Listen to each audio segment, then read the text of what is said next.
Hi, this is Micornus Phokane, the leader and the founder of Church Governance Solutions. We are continuing with our topic today, and we're wrapping it up, speaking about why pastors need to be supported by their congregants, why pastors need to be supported by their own church members. We speak about this topic because it's a pertinent topic, very important. Congregants tend to think that pastors need to support them, and they tend to think that pastors don't need their support. And this is very important that we address this topic and straighten up the administration of the church, straighten up the church governance solutions as well, to make sure that people are aware that when you are in a church, it's not only for a pastor to support you, but you need to support your pastor as well. And this topic is very key because, and I believe that all church members, I believe that every congregant, I believe that every Christian child of God who is attending a church, you are aware that your pastor is a human being, it's not a super being. And that's the reason why when you look up to them, they are called by God, you have to honor them and respect them. But yet, allow them as well to make mistakes, allow them as well to become weak people that have actually gone through some certain things. We have spoken earlier that when your pastor has lost a father or mother or lost a child and they cry, that doesn't make them weak. That actually makes them strong as well, because as human beings, they go through emotions as well. Remember that when grief and death of a loved one comes upon you, you cry, and the same feeling they feel as well. So these are type of things that we are ironing out right now, and we believe these lessons will help you to iron out this. There are some challenges that I want to deal with today that pastors are going through, and they need support in this. And one of those is wrong administrative policies. One of them is what we call wrong administrative policies. Now, there are some of the churches whereby a pastor started a church, but yet the policies that are put in there, they are actually poor. And sometimes there's no policies at all. And as a result, the church is just stagnant and not running well purely because of the administrative policies that are in that particular church. And this is the reason why, if you are a good administrator yourself, raise your hand to assist your pastor. And the reason here is because a pastor is called by God to administer the word of God and to deal with issues of the spirit in our lives. He may not be strong administratively. He may not be even aware of the need for administrative policies.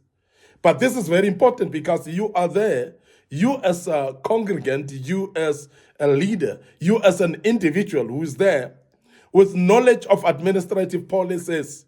So therefore, it might be that God plugged you in there to assist with administrative policies in that particular church. So therefore, raise your hand and start assisting. Don't sit back. This is very important.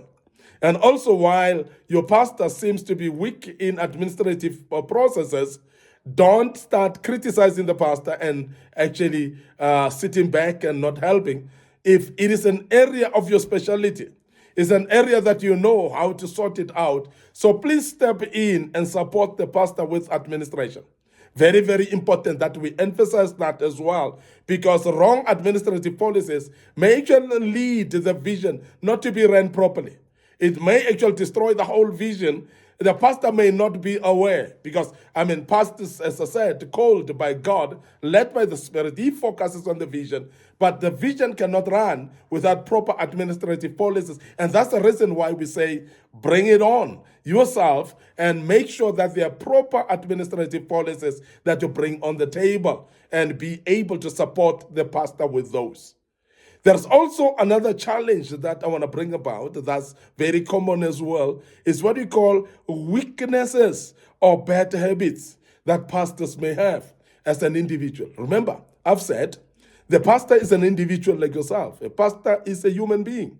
And as a human being as well, he's got also some weaknesses of his own or her own that needs as well prayers from you, that needs support from you.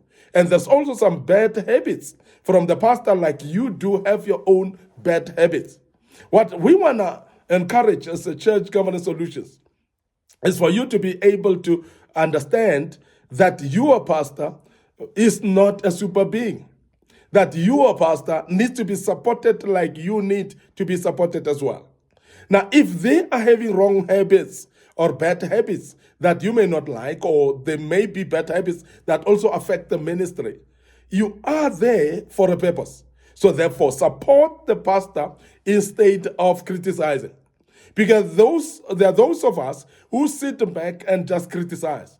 There are those of us who actually sit and backbite or speak bad or ill against the pastor, and based on the habits that the pastor is having, and based on the weaknesses that the pastor is having.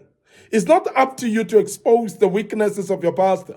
He is having weaknesses, yes, as a human being, you are having your own weaknesses as well.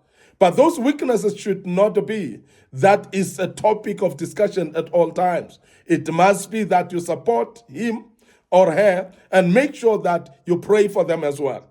But also I want to emphasize that don't mobilize people against the pastor based on the habits that the pastor may have or the weaknesses that the pastor may have.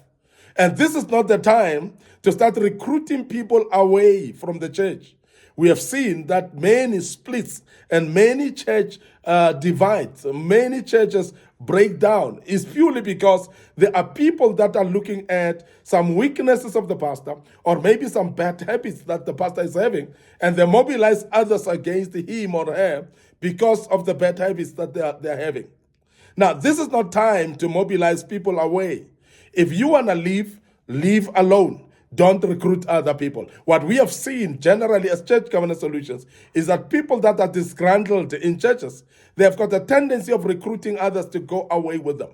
Now, this is the spirit of the devil.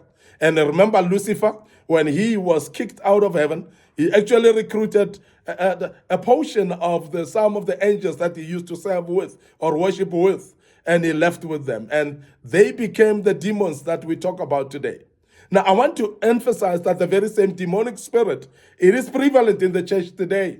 That many people, when they want to leave the church, they don't want to leave alone. And we've seen this happening often, that people that want to leave the church, they want to recruit others to live with them.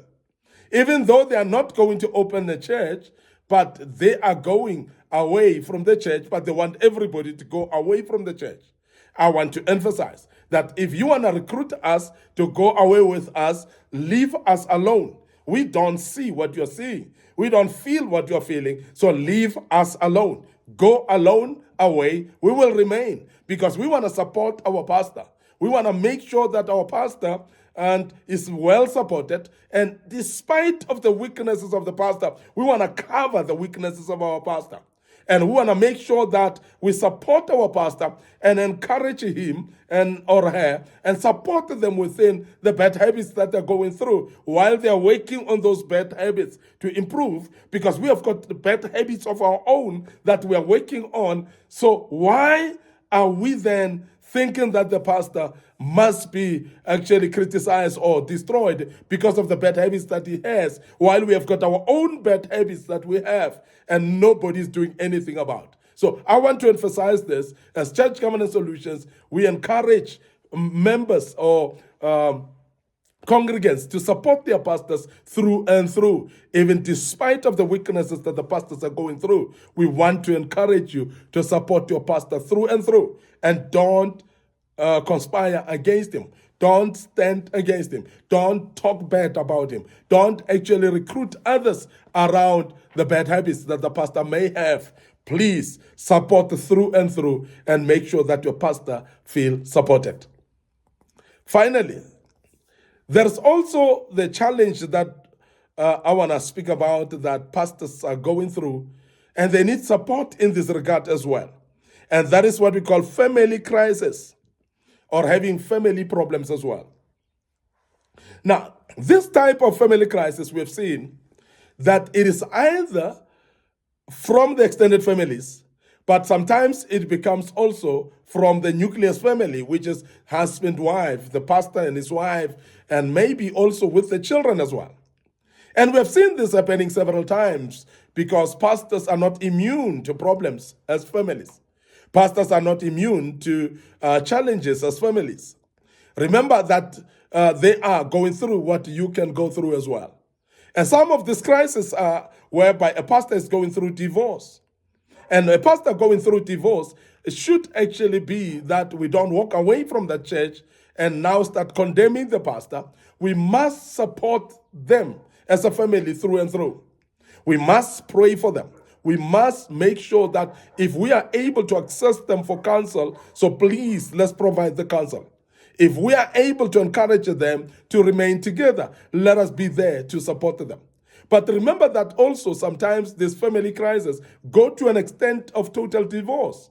And I've always emphasized that sometimes congregants actually are judgmental in nature, whereby they are quick to judge who is wrong and who is not wrong in a relationship of a pastor when they are going through divorce. And sometimes they speak ill against the pastor. They still speak ill against the pastor's wife and speak ill against the people as spouses, and without knowing the inner issues of the family and what causes them to divorce.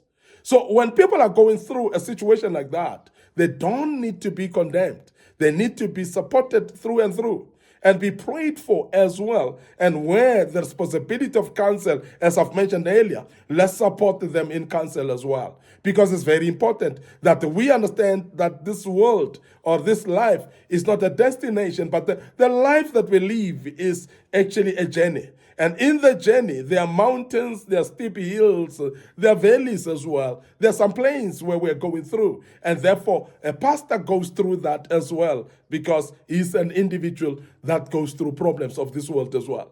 Now, family crisis can be, and sometimes it's family crisis because of the children who are maybe rebellious, who are maybe living life that is not of God. We remember the story of Eli in the Bible. In the book of Samuel, Eli's children were not well trained. Eli's children were rebellious. And therefore, it cannot be that then we don't support Pastor Eli because his children are rebellious. Let's support him because it's a family crisis that can happen to anyone.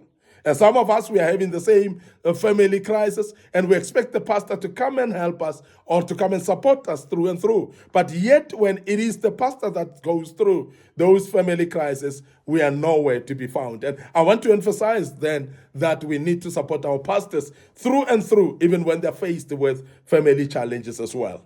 We want to end up here today, your host, Micornus Phokane, the leader and the founder of Church Governance Solutions.